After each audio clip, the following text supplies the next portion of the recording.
feature wall can be a little bit daunting, but it really doesn't need to be. A dark feature wall can change the look and feel of your space dramatically. Hi, I'm Jade. Welcome back to the channel where it is all things DIY and upcycling. My mission is to help you create a home you love on a budget. So without further ado, let's jump into the tutorial and get painting that dark feature wall.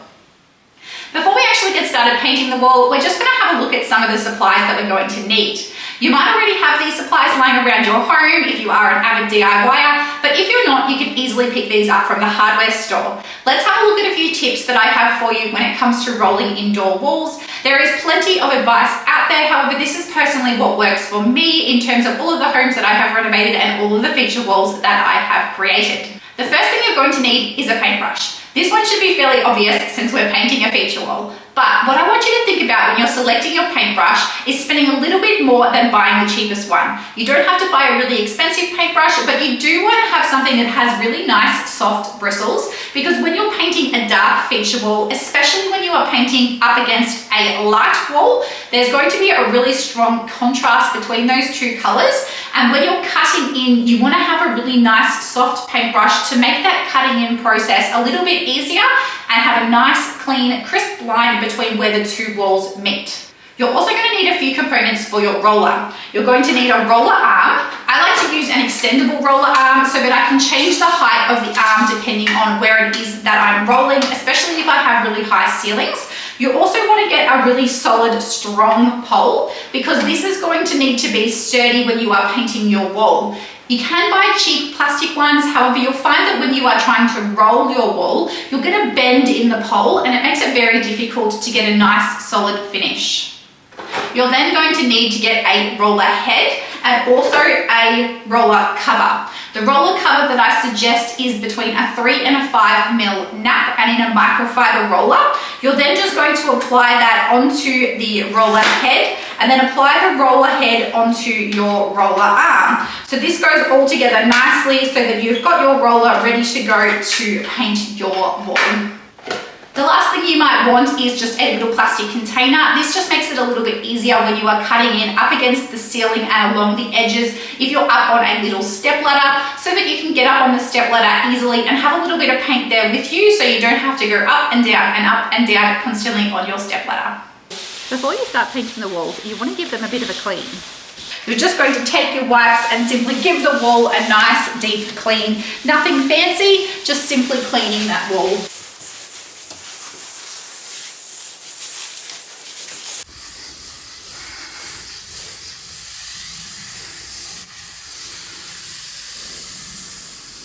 Now, this paint I have just picked up from the hardware store and it has just been shaken, so I don't need to stir the paint.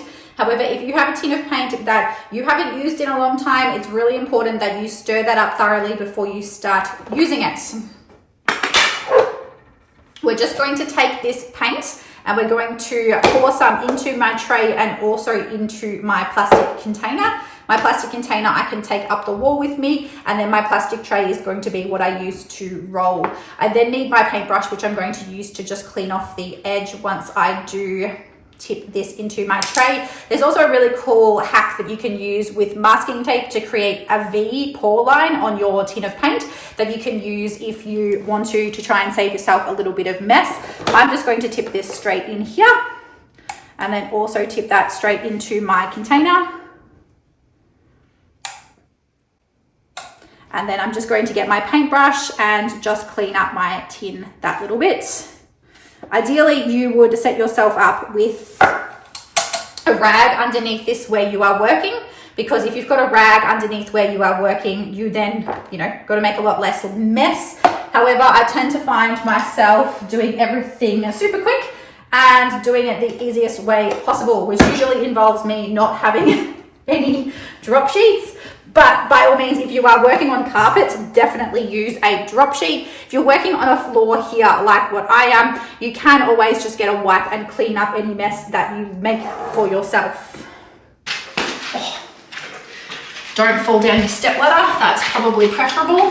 Now you're going to dip your paintbrush in your paint. You're then going to wipe off the excess up against the edge of the tin that you're using. You don't want to have too much paint on your paintbrush. You're then going to get your paintbrush and you're going to slightly feather the paint onto the wall, and then you're going to get your tip of your paintbrush right up against that wall and just ever so slightly glide your paintbrush down that crease so that you can get your paint in nice and close to that joint.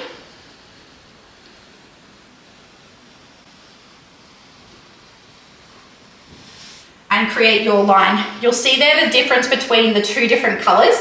You don't want to apply too much paint, and when you're painting a dark color over a lighter color, it's not going to create a really thick consistency. You are going to be able to see the color underneath, but that's okay. Once you put your second coat on, you'll be able to cover that over a little bit more. Get a little bit more paint on your paintbrush, and then you're going to go again. So we're going to feather it out a little bit away from the edge first, and then we're going to get in nice and close up against that edge, and we're going to cut in with our paintbrush, going down the wall. I'm going to show you up a little bit closer now, cutting in up against this edge here. Once again, always tap your paintbrush on the wall further away, never go straight in for your edge. You're then going to take your paintbrush up against the edge and slowly move your paintbrush down the wall with a little bit of paint on that paintbrush. You're cutting in that edge as you move down the wall. You want to try and keep your hand as steady as you can.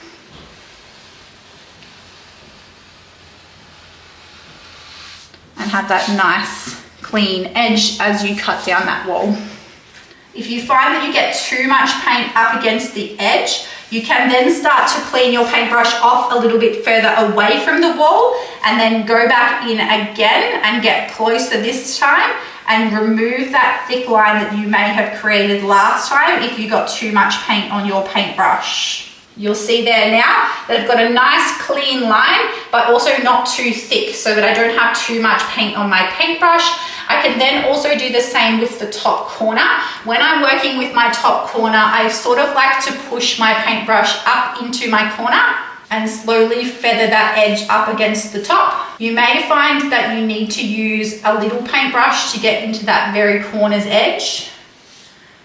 That's probably as close as I'm going to get with my big paintbrush. And then I'm going to just get a tiny little tip paintbrush and fix that little tip up later. So that's all you need to do to get your edges correct. You're going to do the same thing cutting up against your ceiling. Remove any excess paint that you have on your paintbrush. You're then going to get yourself ready to go. You're going to touch away from the wall where the ceiling meets the wall, and then you're going to push your paintbrush up against the ceiling and gently drag it along the wall. Now, there's plenty of other ways that you can cut in with masking tape. You can mask up, and that's going to make it a little bit easier for you. Like I said earlier in the video, I'm just a little bit lazy and I like to do things the quickest way possible. But if you find that you are somebody that really struggles with cutting in, you might be best to apply masking tape to your ceiling, and that's going to stop you from getting your paint up against your ceiling.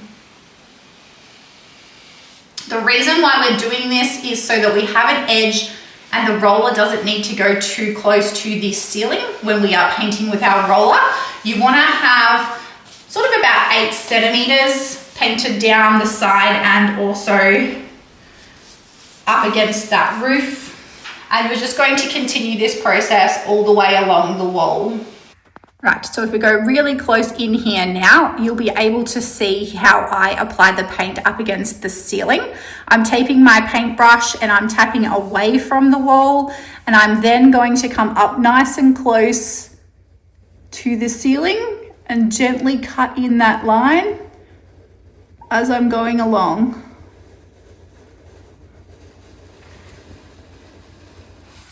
And then I'm going to come away from the wall, clean up my paintbrush, and then I'm going to do the same thing again. So come in, dragging my paintbrush as I go, and then drag that across the ceiling.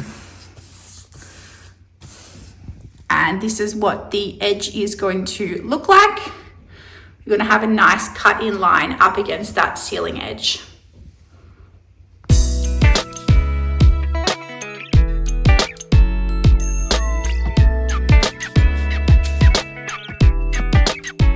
You're then going to do the exact same thing down the base up against the skirting. You're going to get the paint on your paintbrush. You're going to tap above where you are painting, and then you're going to feather down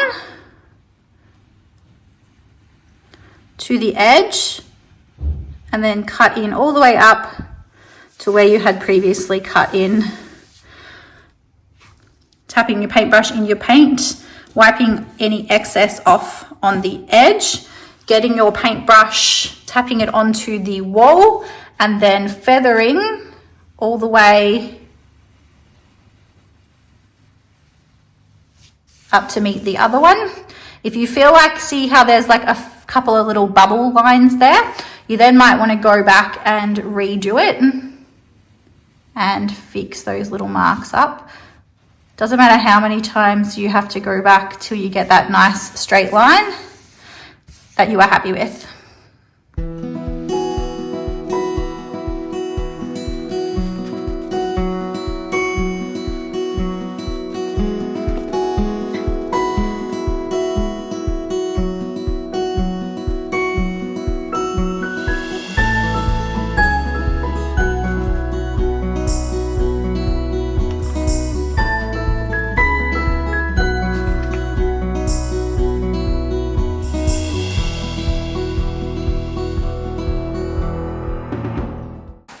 Now we're going to need our roller and our roller tray.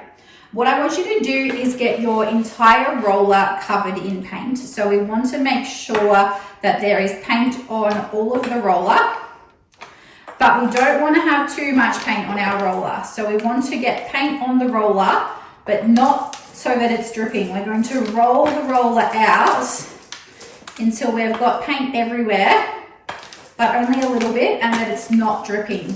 You might notice that if you have too much paint on your roller and you start to be really vigorous, it might start to flick the paint back at you as you go like back and forth when you are using your roller. But this is a pretty good consistency here. You'll see that the roller has paint on it, but that there's not so much that it is then going to drip. I want to, when I'm painting on my first coat, make sure that I don't have too much paint on my roller. I don't want to have it really thick and gluggy. I just want to have enough paint on my roller that I've got everything covered and that I can see that there's a little bit of paint, but that it's not too sticky or that it's going to have drips coming off it when I lift my roller.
And there you have it, a really fun way to create a dark and moody feature in your home. If you loved this video, make sure you check out the next part of this room transformation where I create a DIY feature wall that's made of wood slats that really goes beautiful up against these dark walls. Also, if you love home DIY content and furniture flipping, make sure you hit subscribe and the notification bell so you get notified next time I upload a video. Until next time, toodaloo!